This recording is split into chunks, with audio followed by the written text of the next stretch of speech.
प्यारे भैया बहन, आपके स्वस्थ रहने की मंगल कामना करते हैं। पिछले दिन हम आपको पढ़ाए थे मैसूर युद्ध के बारे में। आज हम आपको पढ़ाएंगे मराठा युद्ध के बारे में। देखिए मराठा युद्ध कब हुआ, कैसे हुआ, किसके बीच हुआ, ये आपको बताते हैं।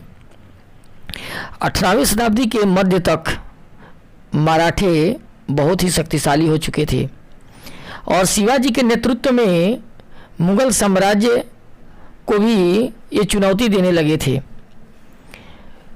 1761 में पानीपत के तीसरा युद्ध हुआ।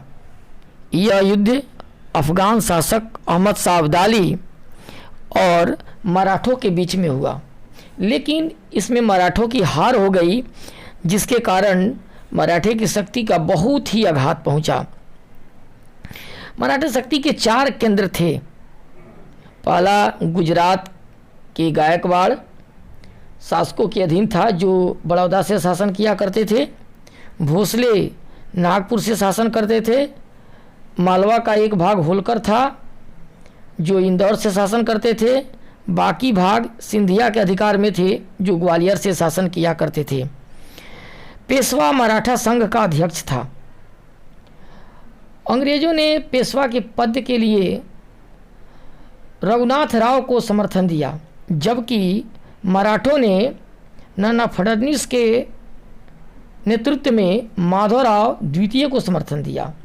ये दोनों पक्षों के बीच में हमेशा जो है द्वंद्व चलता रहा। प्रथम आंग्ल मराठा युद्ध हुआ 1775 से लेकर 1818 के बीच। 3 बार अंग्रेज और मराठों के बीच में युद्ध लड़े गए। तृतीय आंग्ल मराठा युद्ध 1817 से 18 तक लड़ा गया और 18 में जाकर यह समाप्त हो गया और उसी समय पेशवा का पद भी खत्म कर दिया गया, समाप्त हो गया। अंग्रेजों ने मराठों के एक बड़े हिस्से पर अपना अधिकार कर लिया।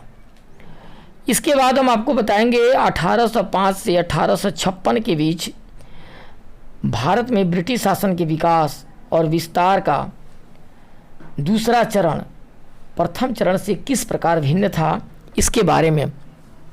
देखिए, पुराने राज्यों का महत्व समाप्त हो गया था। सिखों का उदय दिखाई दे रहा था।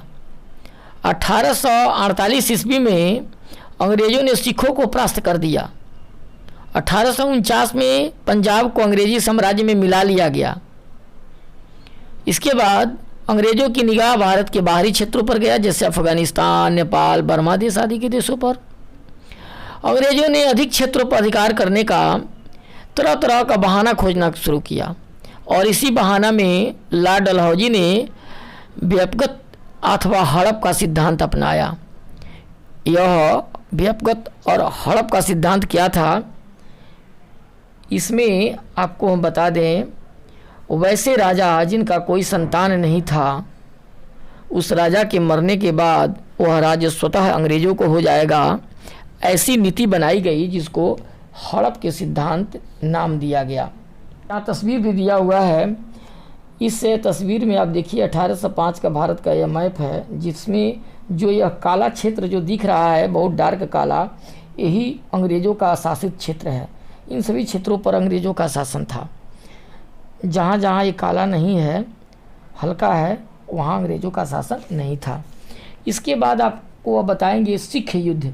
सिख युद्ध माने सिखों से अंग्रेजों के बीच में कब युद्ध हुआ। बंदा बहादुर का नाम आप सुने होइएगा। उसके समय में पंजाब 12 छोटे छोटे सिख राज्यों में बटा हुआ था। उन छोटे छोटे बटे हुए क्षेत्र को मिसल कहा जाता था। 1802 में रणजीत सिंह ने स्वयं अमृतसर का प्रमुख मान लिया अपने को और 1806 ईस्वी में वह पंजाब के सभी शक्तिशाली शासक बन गए। अधिक से अधिक क्षेत्रों पर उसका शासन भी हो गया। उसकी सीमा जो थी अपने राज्य की, पंजाब से लेकर सतलज नदी तक फैल गई। महाराजा रणजीत सिंह ने जानबूझकर अंग्रेजों से संघर्ष को टालते रहे, युद्ध नहीं करना चाहते थे। अपनी शक्ति, अपनी सत्ता को संगठित करने का वह प्रयास किए। इसी कारण से वह पंजाब का शेर कहलाते थे। 1839 ईस्वी में महाराजा रणजीत सिंह की मृत्यु हो गई। पंजाब में अंग्रेज एजेंट अशांति और अव्यवस्था फैला दिए, जिसके कारण एक शक्तिशाली राज्य को सहन नहीं हो सका। इस अव्यवस्था के दौरान एक के बाद एक रणजीत सिंह के 3 पुत्रों की हत्या कर दी गई। अंततः उनके सबसे छोटे पुत्र दलीप सिंह को गद्दी पर बैठाया गया, लेकिन वह अल्प वयस्क थे, छोटे आयु के थे। इसीलिए उसकी माता रानी जिंदान उसकी संरक्षिका बनी और उसी के संरक्षण में शासन चलता रहा।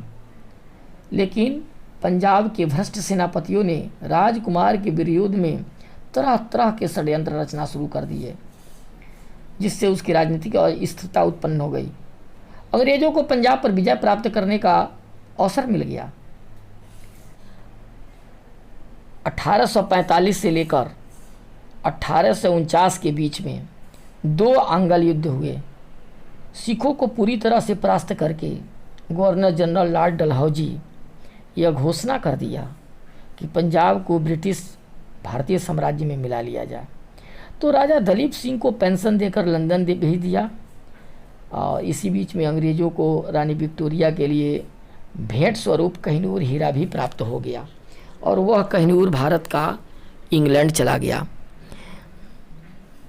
इस प्रकार से आज इतना ही। अब आपको धन्यवाद।